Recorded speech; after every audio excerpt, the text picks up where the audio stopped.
We have all had painful events in our lives that can lead to depression, anxiety, addiction, or broken relationships. But here's a secret. It is not about what happened to us that causes suffering. It's the stories we believe about ourselves. Join us as we shine light on how to rewrite our stories, avoid the shadows of shame, and travel along the pathway to joy, love, and connection. It's the Finding Peace podcast with your host, Amazon best-selling author, Troy L. Love. Before we jump into this episode, I wanted to make a special announcement about Season 5. We're going to change the format just a little bit.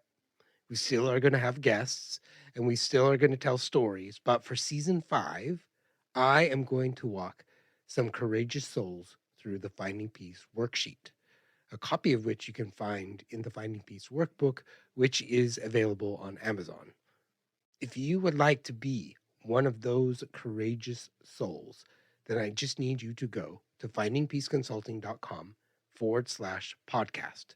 There, you'll find a button that takes you to an application where you can be considered as one of these amazing, courageous, beautiful souls that are going to bless the lives of a lot of people as you do the work. Thank you so much for listening to this podcast. It is my sincere hope that you find support, solutions, and solace here.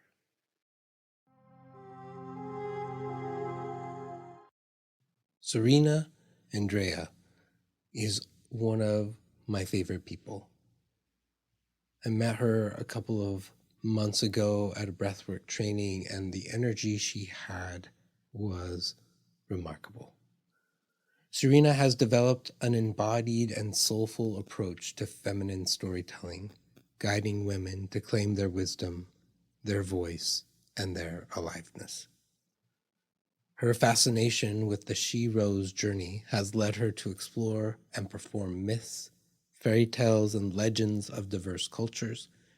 She brings over 2 decades of storytelling experience, embodiment and breathwork practices, sensual awareness, soul crafting, and in-depth work with master storytellers, colleagues, clients, and students. One of the groundations of her work is the YoniVerse Monologues, where she creates a safe space for all stories to be told, regardless of age, religion, ethnic background, or gender identity. Sirena is dedicated to fanning the wind under any woman's wings so that she can experience her wholeness and her unique aliveness, so that every woman can bring the gifts of her unique she-rose journey, pleasurable or painful, into her community at this extraordinary time on this fragile planet. Please join me in welcoming Sirena Andrea. Thank you for being with me today. I'm really excited that you're here. Oh, thank you. A divine appointment that we are making happen from that seed experience.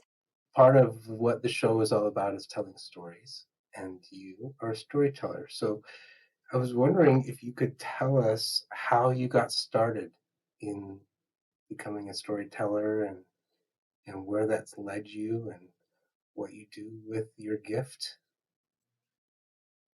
How far back in the story do you want me to go? However far back you want to go.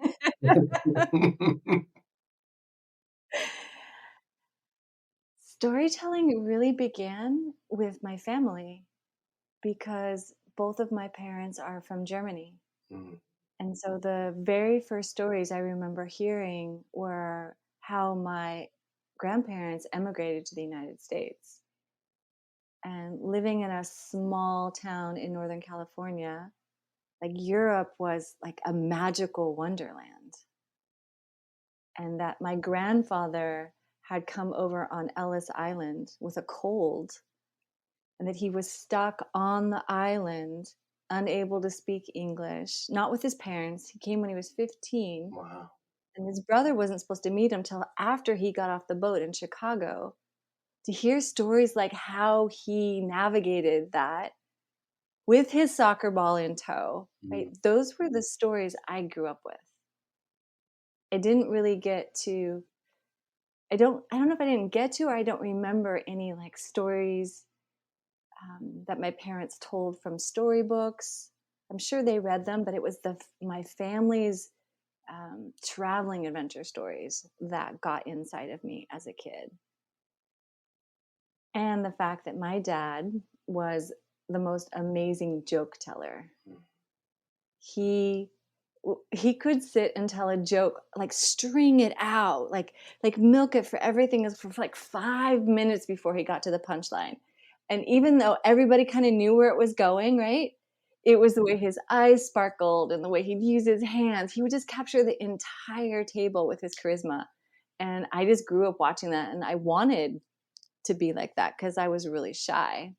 Mm. And I think that almost everyone I meet who wants to learn how to tell stories with me has had someone in their family that was a storyteller, Mm. that was like the family historian that would tell the stories.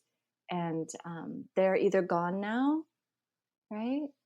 Um, or they're just not in contact with them anymore. And so they have this sense that there is storytelling in their family, and they want to kind of pick up that thread again. That's beautiful. My first exposure to storytelling was I was a kid. I remember going to the library and getting a record from the library of a woman who told a story. Um, and I memorized the story that she told, and then I would tell the story to other kids and other people. I still remember the story nowadays. I was probably 8. That What was it called? It was called Tilly. It was about a little girl who couldn't go to sleep, and so she Mm. would imagine something climbing up the stairs every night, and it would scare her, and then she'd go to bed. But that was my first exposure really to a story. As you were talking, my family did still tell stories. Like I remember stories about my great grandmother immigrating to the United States as well, but not really a lot of storytelling. That same delight in hearing the stories captured my soul like yours did. So I can resonate with Mm. just wanting to be able to do that too, to share that. Where did that take you, that desire to tell stories? How did that blossom? How did you Hmm. use that as you began to grow up and become an adult? I was recruited to work at an elementary school, an alternative elementary school that taught the students through the art of storytelling. And I didn't know anything about storytelling.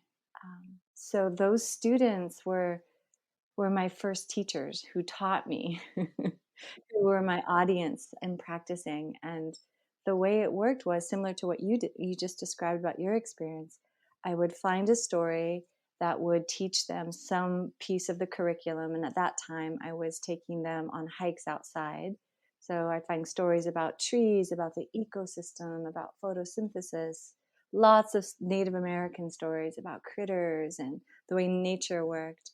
And I would read the book, and then I would try and memorize it as best I could. And then I would retell it to my students while we were on a hike or when we were working in the garden. And I would always leave something out of the story, right? I would always be in the story, and then the kids would be like, playing around or joking, or I'd get interrupted. And then I'd tell it again, I'd forget something, and I'd be like, oh my God. I get like almost like to the punchline of the story, right? Like my dad's jokes. And I'd be like, oh my God, I forgot something. And so in the moment, there's no redo. So I would just reach back and pull that part of the story forward and just weave it in any way I could to make the story come out. And I found that no one really knew, right? None of my students had the original story, so they were hearing it for the first time. And so I discovered the art of weaving. And in the before times, that's what they used to call storytellers, is weavers. And I would just weave in different things. And then it started to evolve because I'd read a story, but it was sort of like the bare bones of stories, like Native American stories, African stories. Some of the oldest stories that have been written down um, were written from an oral tradition, right?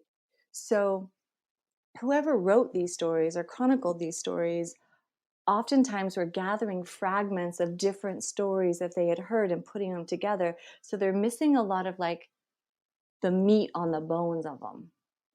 So I would read some of those stories, right? Check out the books from the library. And then I'd be outside in nature telling to my students.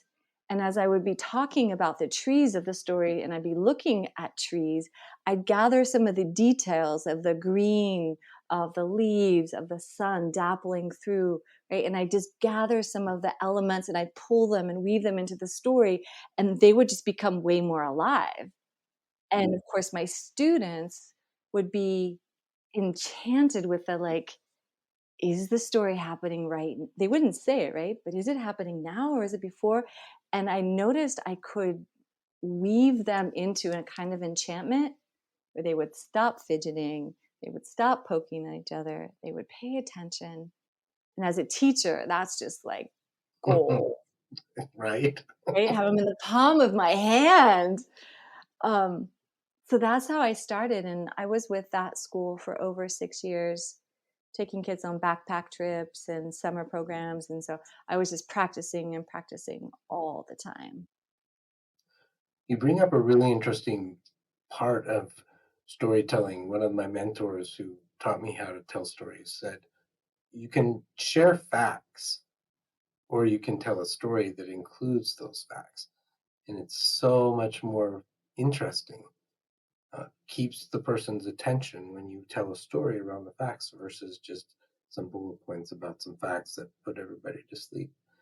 Yeah, and then even it even lights up different parts of our brain because when we're talking, when we're in that kind of logical part of our brain, right, there isn't a lot of sensorial detail. There isn't a Mm, lot of color or texture. But that's really what makes stories magical. It makes us feel something as we're listening. It invokes a kind of sense of being, right? As mhm, we're in the story. And then it keeps us interested of like what's going to happen next. And originally, like in the way, way before times, as I got more into story, I started doing more research. Like who are the storytellers? Why? Where did it come from?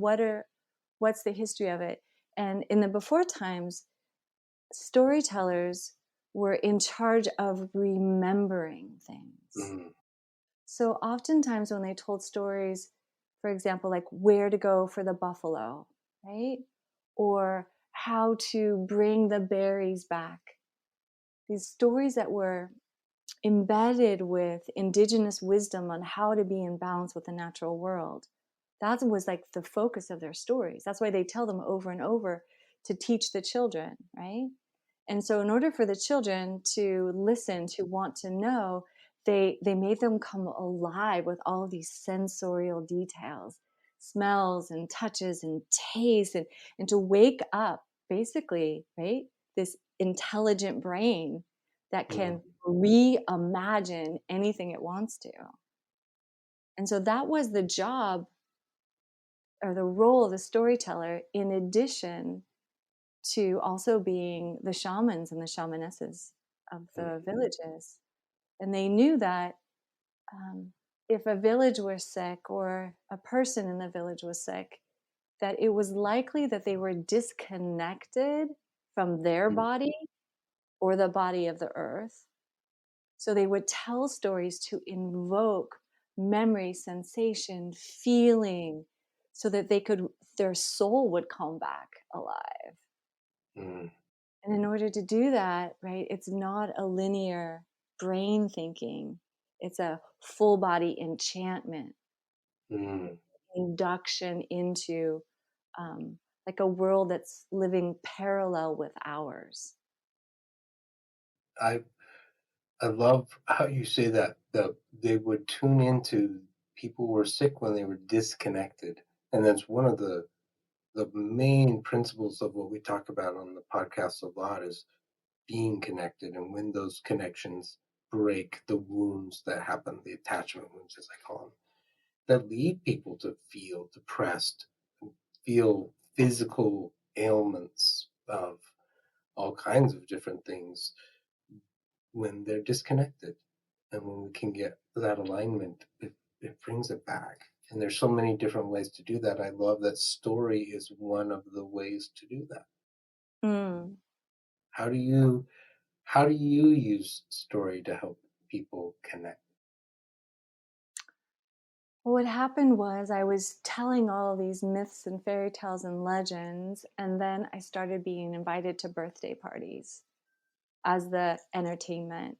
Mm, But because it was a birthday party of a dear friend of mine, I knew some of the details of their life. And so I would take some details of their life and I'd weave them into the story. So the shero or the hero of the story would look like the birthday boy or girl, right? very And then creative. I was having these reflections after the party, and my friends would come up to me like, "How did you like? It felt like you were telling my life story. Like, how did you do that?" And I'm like, "Well, I just did the thing that storytellers do, right?" But I Mm, reconnected them to the like mythopoetic experience of their life instead of just telling the facts. I even did for two dear friends of mine who got married. I interviewed both of them about their true life story, where they came from, what they went through, and then how they met. And then I created a myth around I told for their wedding. And what I started to discover was that true life storytelling, personal stories, was a way to help people reconnect with parts of their past that they had fragmented from. mm, And that's when I started to deepen my study into trauma and mm, how does trauma impact our view of ourselves, our view of our history, right? What happened? How do we tell the story of us in a way that's compassionate and healing instead of the same story over and over again about what didn't go right, how wrong it went, how much we were hurt by it, and not leave out those details, but bring them into a story that's more compassionate. mm. Telling a different ending? Sometimes, Hmm. right? Sometimes what happens with trauma is that we're not able to fully take in the experience that we had in our past. We didn't have the skill, we weren't mature enough, we didn't have Hmm. all the facts, right? Right. So if we don't have all the pieces of the past, then we're concocting an ending that's not fully true. Mm, So, one of the things I started doing with my storytellers is taking them and doing exercises with them where they could explore the past and explore what had happened. So, for example, in my uh, longer storytelling program, we start with our birth stories. And I have my students go back and interview anyone who was there, mm, right? Their mom's experience, their dad's experience, their grandparents' experience, midwives, whoever was there, to find the whole story. Because mm. obviously, if you were being born, there's some details you just didn't get. Right. Or your parents keep telling a part of your birth story over and over again, but it's just from their perspective. And if your parents are divorced or you only talk to your mom about it, like, so I send them back to gather all the facts. And inevitably, what happens is they all get a different perspective on their birth, Mm, right? Some story about their dad not being present. Then they find out, right? Well, at that time, it was illegal for dads to come into the hospital room. So he mm, was there, but he couldn't get in, right? mhm, They start to find out details about their parents' relationship that caused stress or tension, which might have led to, right, a difficult birth. They find out the blessings that they missed. mm, What happened when they actually got home from the hospital? How many people came to visit? How were they blessed by their grandparents? So they start to get like a bigger picture mm, of their own true life story. And that starts to impact their whole story, mm, right? Because how a story begins, the origin of the story, right? The beginning of it, the crack of the egg, so to speak, the cosmic egg, right? That's the beginning of how anything starts. So if we don't have our birth stories correctly, we're not telling ourselves that correctly, then it impacts the rest of our lives. That I couldn't agree more. In another episode that is coming up before this one, I go through the attachment wounds, and in one of them I share my birth story. I I think I was adopted, Oh. and I never knew my birth story because my Uh-huh. birth story happened 5 days after when my parents came to pick me up from the hospital. So um, when I met my birth mother and she told me the story, it did change a lot of things. It added a perspective that I didn't have before. And it Mm.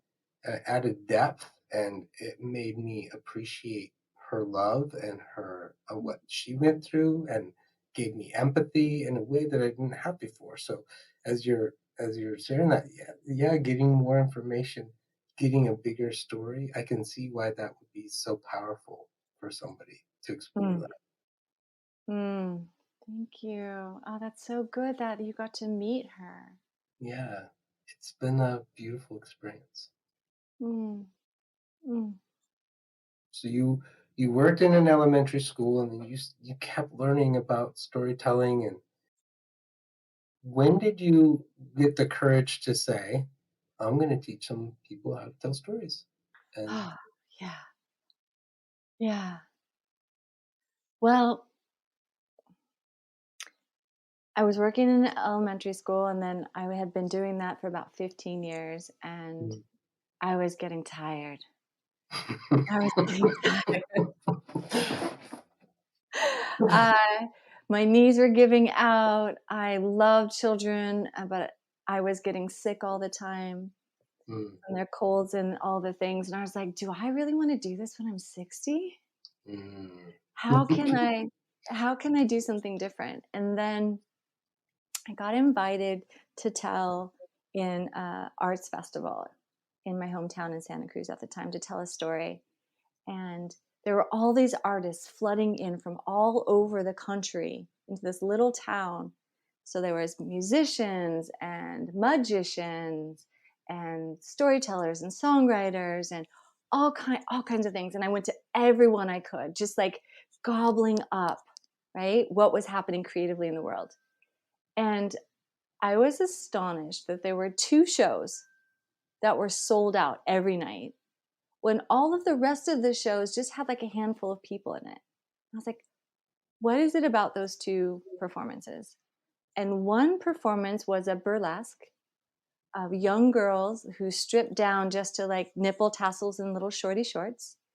And the other show was a one woman show of her working in a BDSM studio for one night before she just couldn't take it. Mm.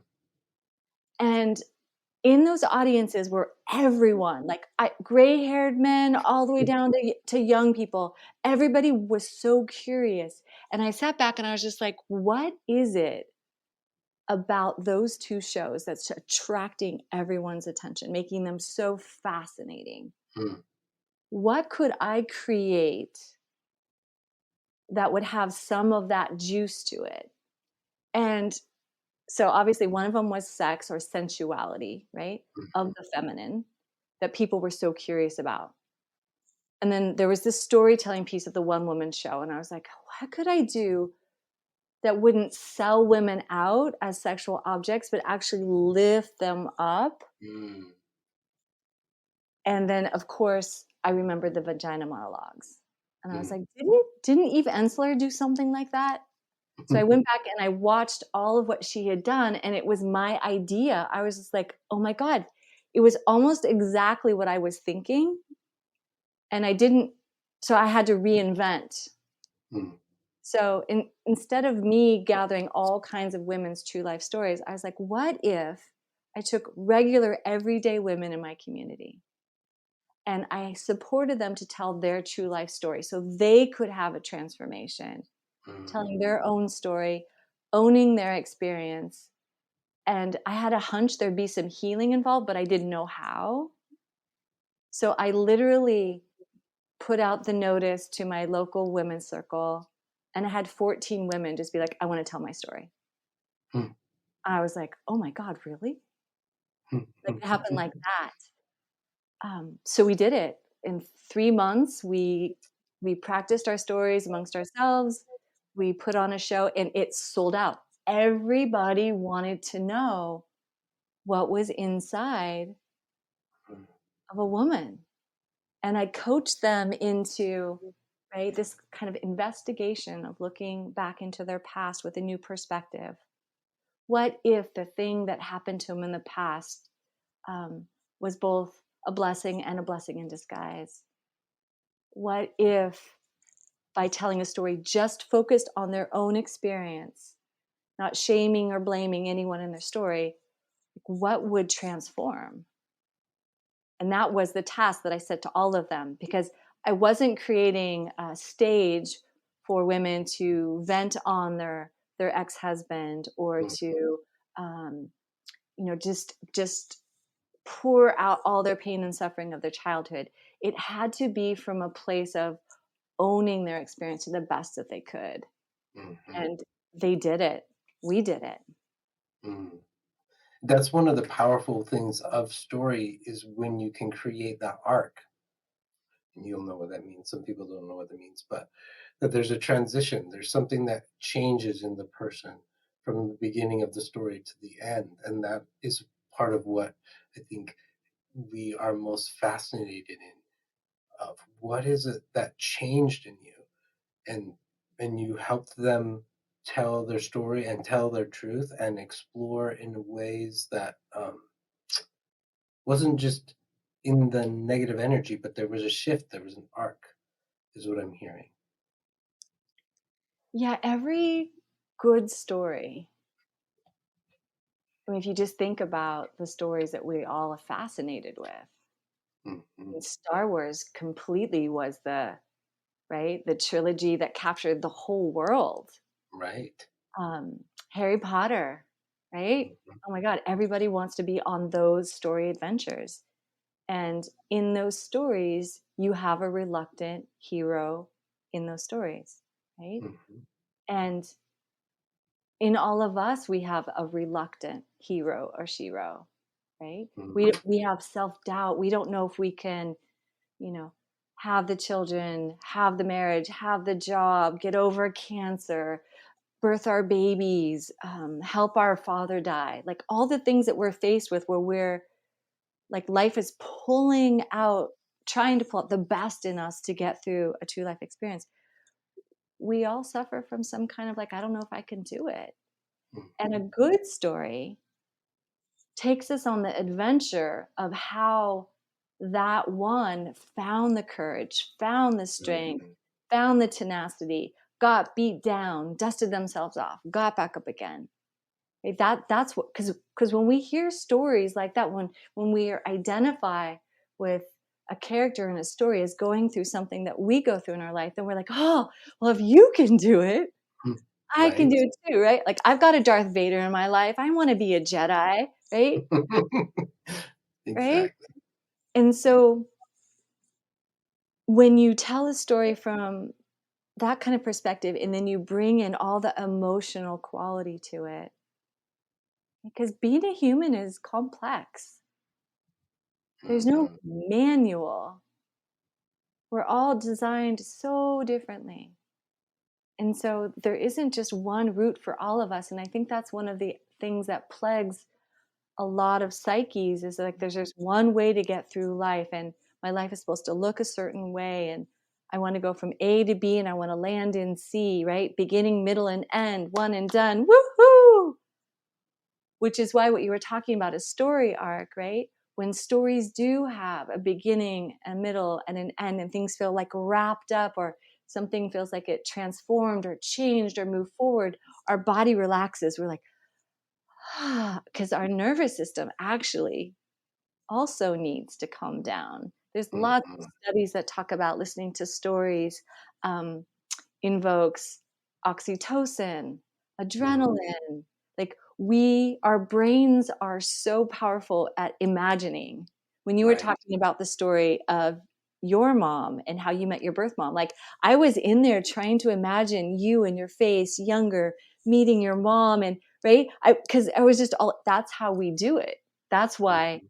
I always tell my students, we've only been reading for 5,000 years.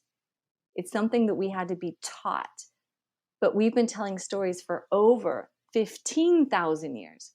So our Mhm. brain is actually wired to understand story, to feel them, to experience and imagine them. So they're super powerful, and we do it for our own benefit. We want to listen to other people's stories so we can find out how to navigate our experiences. Mhm. And I love that you chose to empower these women to tell their story instead of you collecting their stories and then telling them for yourself. You empowered them to tell it. I think there's something really powerful about that. That's been the biggest blessing of the universe, is that I've been able to walk alongside these women in their transformations and support them to tell the truth about their life, what they believe in, what they think, even telling the truth about where it hurt, and watching them like shake this heavy blanket of shame. Mhm. Women take on so much in their relationships, so much responsibility for how people are feeling and the health of the people that they love. And we're just wired like that, right? Our biology is Mhm. wired like that. So when relationships end or when they end badly, women take that on and carry that shame around for years and decades, that they should have been able to. And I'm not saying that men don't do this as well. I've talked to many men who are still processing or healing from their divorce or from a bankruptcy. Um, but I noticed that women take an awful lot of responsibility onto themselves, and it ends up stopping them from whatever's next in their life, because that feels like an undone story. And Mhm. so to to support each woman to walk, I mean, at this point I've worked with every women from 20 to 80. Wow. So you can imagine the variety of experiences in different developmental stages of their life, of how Mhm. far they even have to look back in their past. Some of them have a long way to look back, and some of them have a short history. But what I've seen is when a woman tells her true life story and she's witnessed by her community, magic happens. And again, it's a before time remedy. Mhm. Like that Joseph Campbell talks about the hero story, when the hero goes out into the world and he faces the ordeal and he comes back with this treasure to the kingdom, and then the kingdom is healthier for it. Mhm. And so if you've had an experience where you haven't been able to find the medicine of your story and bring it back to your community and share it, there's a missing piece, Right. right? And shame and trauma are two of the things that will keep you from bringing anything back if you feel like you failed. Right? Mhm. What are you supposed to bring? What's the learning from that? And So who wants to hear that? Nobody wants to hear that, right? Where there's lots of people who want to hear that. there are, and that was a big surprise, because when I first started the Yoniverse, right, I was hoping to lift women up with their power, with their creativity, with their charisma. Like, look at this variety of women. There's so many ways to be a woman. Mhm. And in some ways, my intention was to kind of just break the bubble that women carry around comparing ourselves to each other, that there's like only Mhm. one way to be a woman. But then as I did the Yoniverse year after year, I discovered that there was so much sexual violence and sexual abuse Mhm. that women experience in their lives, so much more than I'd ever realized. And then I thought, oh my God, what did I get myself into? Something really important. Mm, yeah, something really important. I Mhm. had to do some training. I I had to bet. had to do some homework, deepen my experience with trauma and what happens in the body. Um, and luckily, I had already had an embodiment practice that I was using for my own trauma. And Mm, so I started sharing that and creating practices for my storytellers mm, and discovered that a lot of stage fright is actually developmental trauma. mm, One of the reasons we don't speak up on stage or we don't use our voice is because somewhere in our past, when we spoke up at the dinner table, when we spoke up to our parents about someone we wanted to date, whatever, we were punished and ridiculed or shamed for speaking and being different than the family. And mhm, so that translates into being an adult. And it translated to me too, because I had terrible stage fright. mm. I mean, I would never know that today. the ease of which I'm speaking to right now, like there's still part of me tracking how Mm, comfortable I feel just being right human with you, just being myself, quirky, making things up, right? Then when I used to be, I'd be so terrified that I had to say it the right way and I had to do the right thing and be checking in on you and am I taking up too much space and all mm, the things.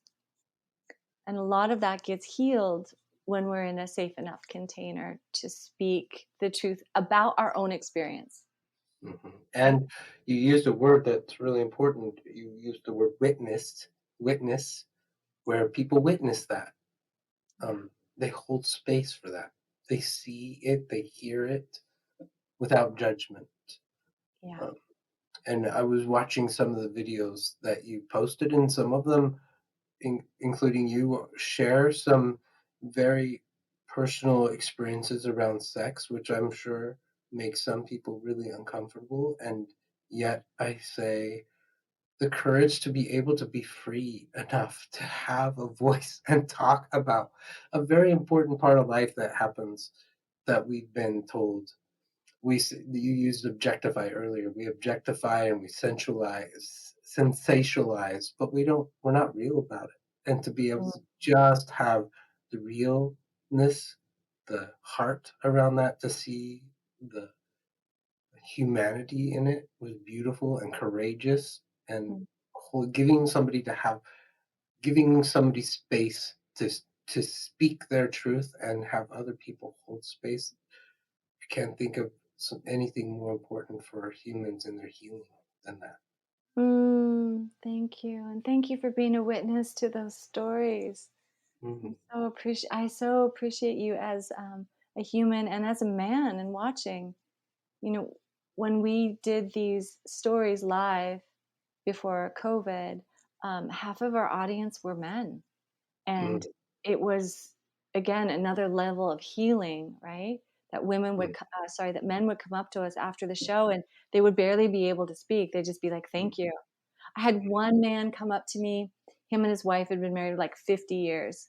And he said, I learned more about my wife tonight through all of your storytellers than I've learned from her telling me herself. wow, that's profound. Yeah.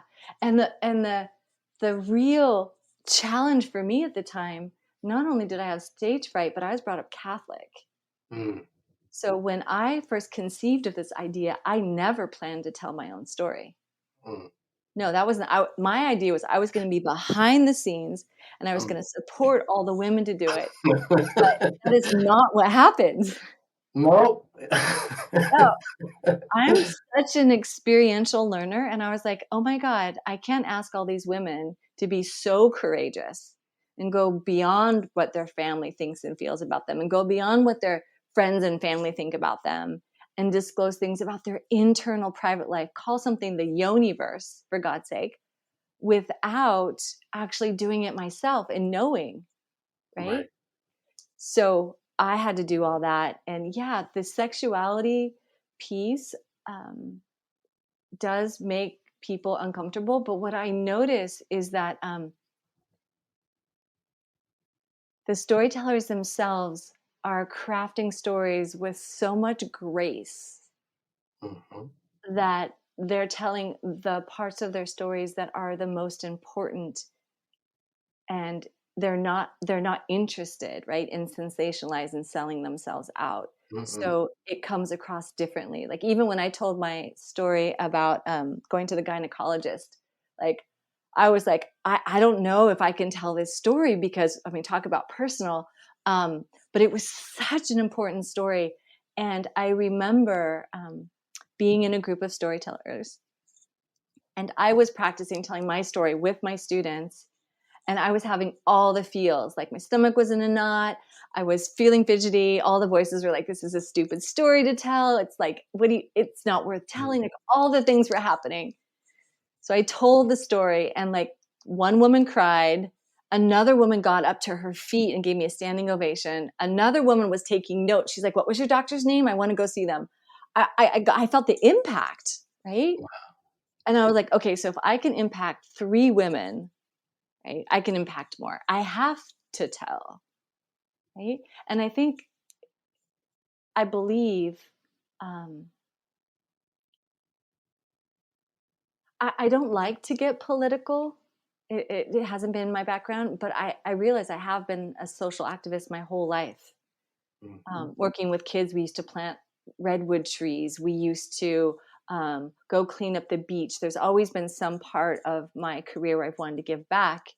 And now more than ever, um, with Roe v. Wade being overturned, and more than half of the humans on the planet being women, Mhm.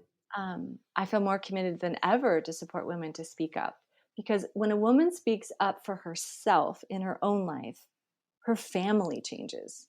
Right. When her family changes, her interactions with her community change. Right? It's a ripple effect. And I've seen it happen. I've seen women come to the YoniVerse Tell story who've never had a girlfriend, like no friends at all, suddenly be like, oh my God, here are 12 women I can totally trust. Mm.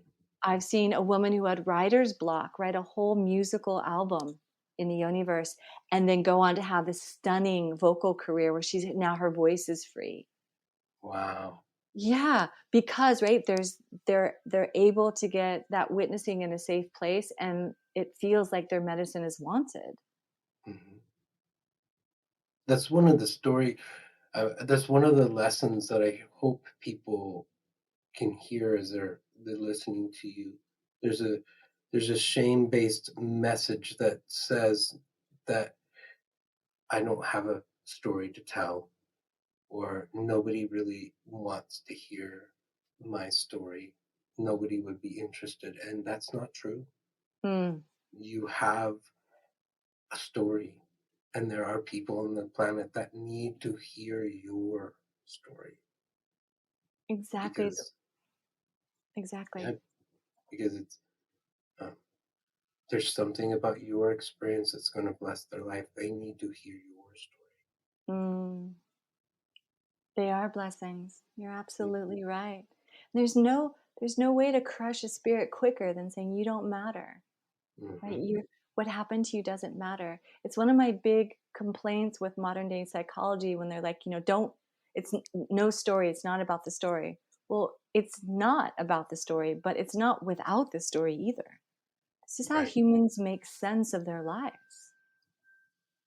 Yeah. The texture, the color, the sounds, the smells, that's all part of making sense of the story. We have Mhm. to be able to tell that part.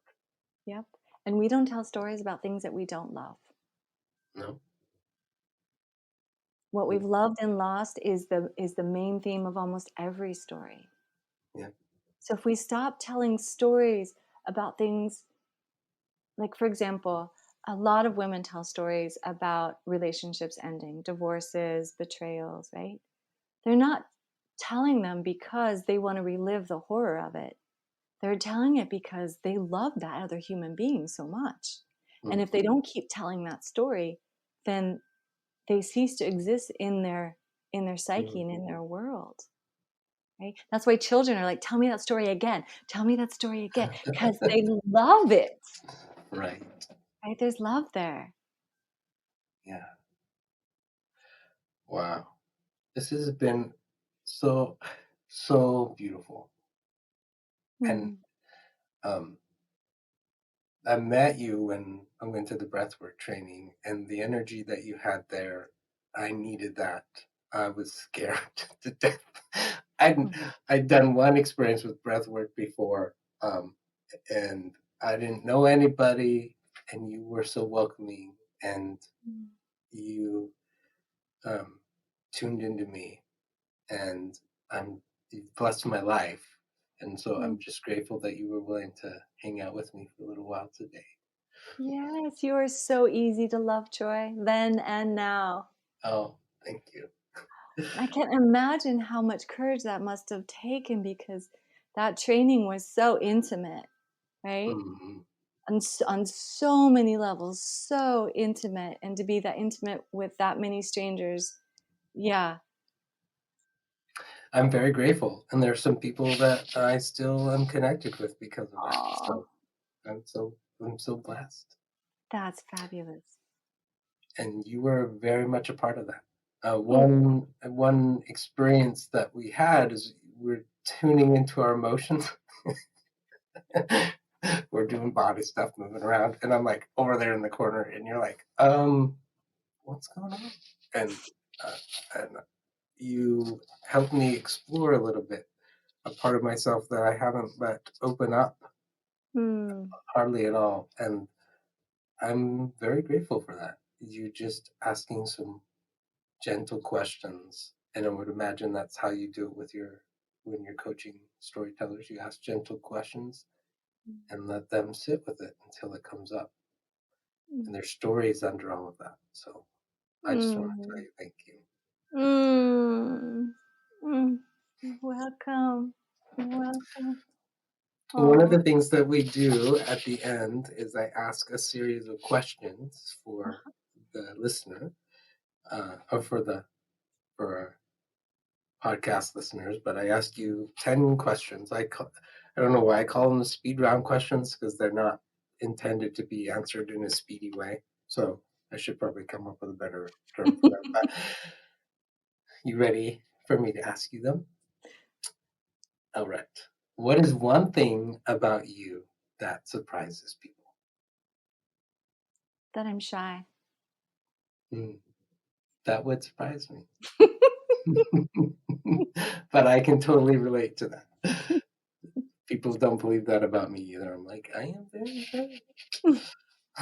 We've all faced a major decision in our lives that has resulted in us choosing to take a left turn instead of going right. When were you faced with such a dilemma, and how did that work out for you?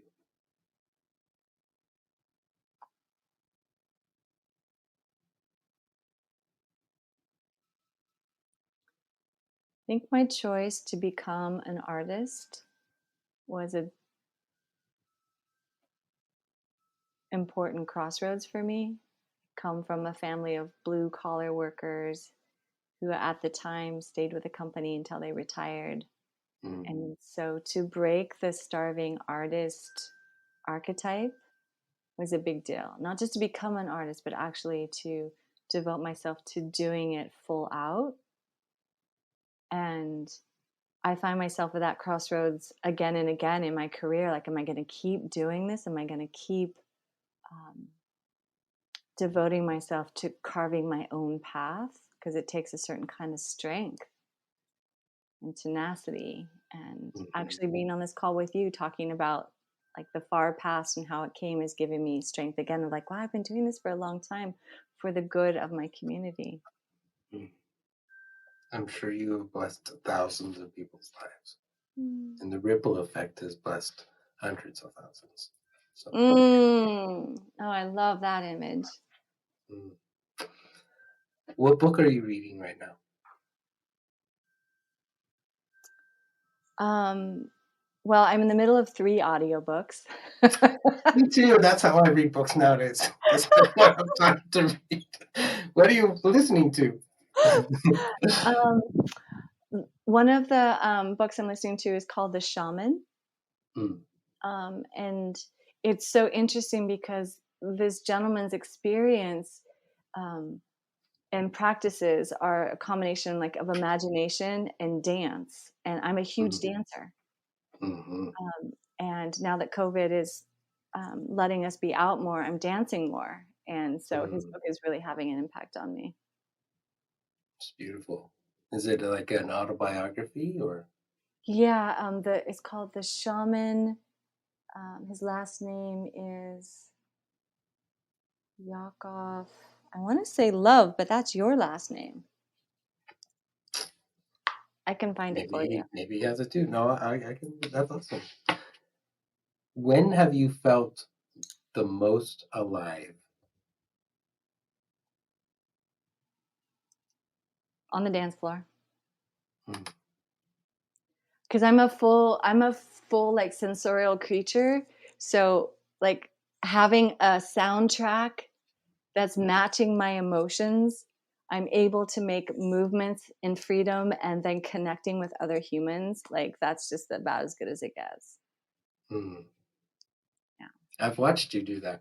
It's fun watching you do that. If you were going to spend the rest of your life on an island and could only bring one item of personal significance, what would that be? One item.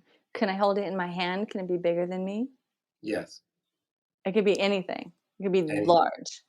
Yeah. A dog that never dies. Aw. Yeah, I won't watch dog movies because they always die in the end. So I won't watch. They're so sad. I'm not watching a dog movie. I'm not gonna cry. So I like that. I like that answer. That's pretty good. Name a person or a teaching that has had a profoundly positive impact on your life.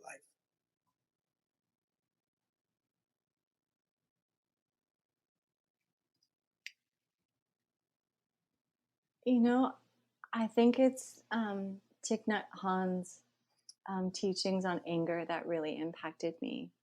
I had never heard anyone say before him to treat your anger like a baby and really bring it into yourself. It was always such a negative thing, especially for women, to be angry. And that really helped me in a time in my life where I was feeling a lot of anger and struggling to make healthy boundaries. I love his work. That's beautiful. What is a daily practice that you must do every day? Sit on the earth. Mm. I've been making it a practice to go out every day and sit in the garden under the trees and have my tea instead of sitting on the couch or dwiddling on my phone. Like to go actually and just sit on the ground and have my tea. And it makes a huge difference to be that connected to the ground as opposed to be in the house. That is that's an answer that a lot of people have said. Going out and being connected to Earth. There's something profound about that. What's one question that you wish that I had asked you, and how would you have answered it?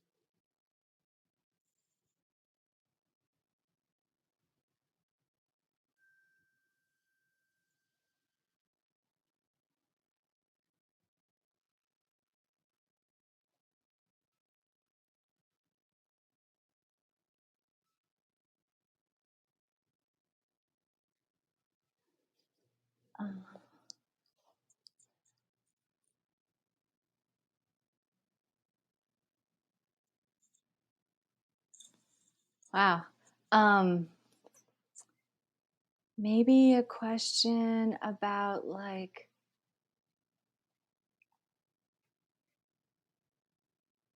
one of my most transformative moments on stage telling a story. What was one of your most transformative moments on stage when you were telling the story?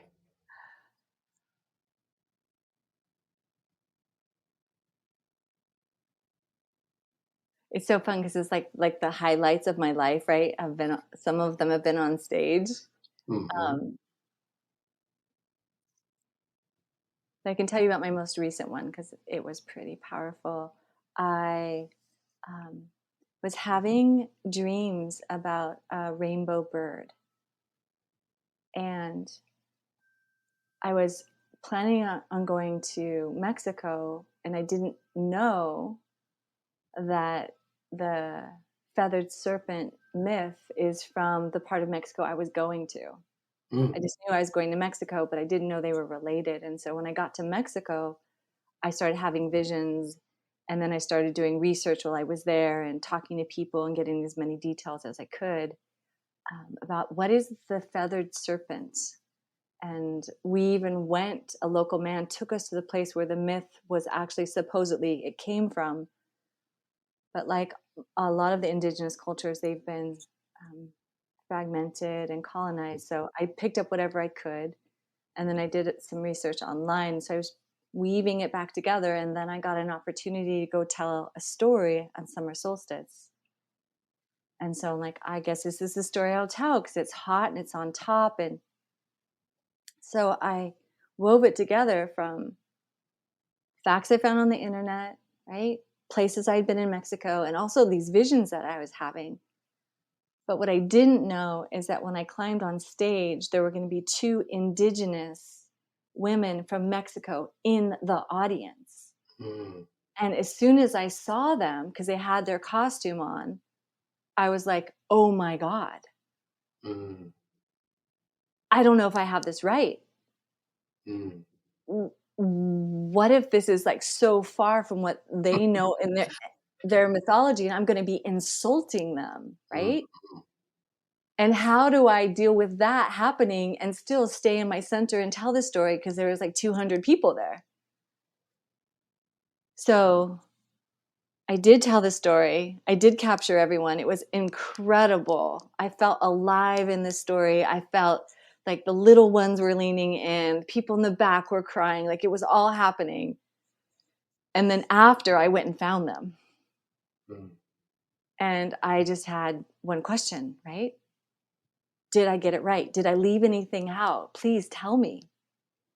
And one woman was translating, younger one was translating for the older woman. So she told me one thing that she didn't think I should put in the story. And I said, fine, it's gone. I'll leave that part out.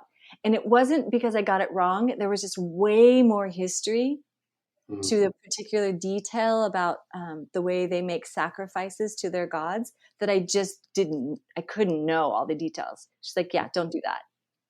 But then she spoke to a detail that I had added from my visions about this obsidian egg that wasn't anywhere. I didn't find it anywhere. That it was just in my imagination. She's like, that's really important. And I was like, I was just dumbstruck. I was like, oh my God, did that really just happen? I mean, for a storyteller to be face to face with the indigenous culture that I'm hoping to represent, right? And to have them fact check me and then bless me, I ended up just getting on my knees after that and just having a really good cry. I was like, whoa, amazing. That's amazing. Beautiful. Thank you for sharing that. Yeah. What does finding peace mean for you?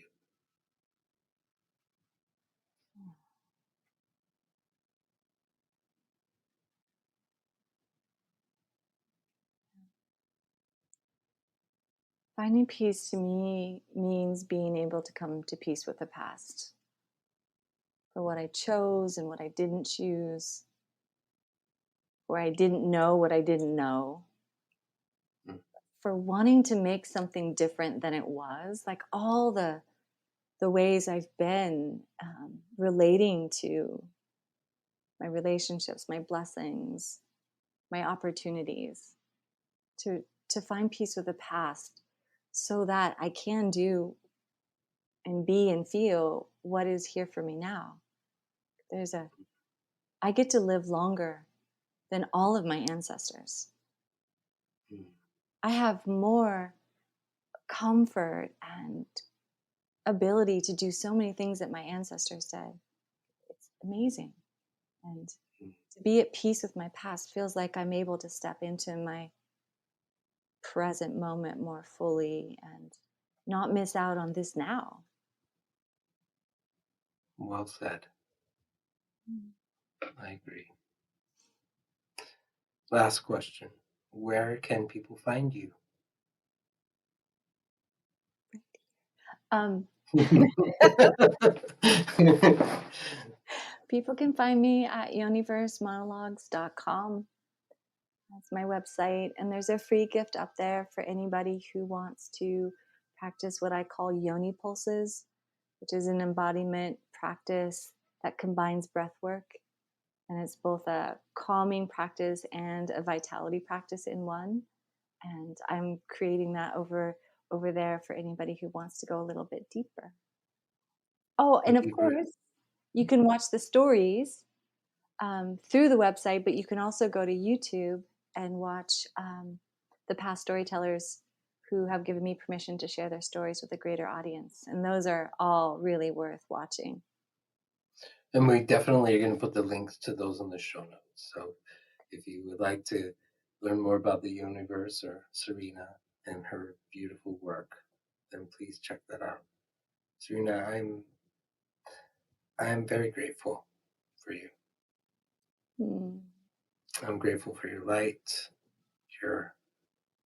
your passion, your dedication, your courage to help women have a voice. Thank you for sharing yours with me.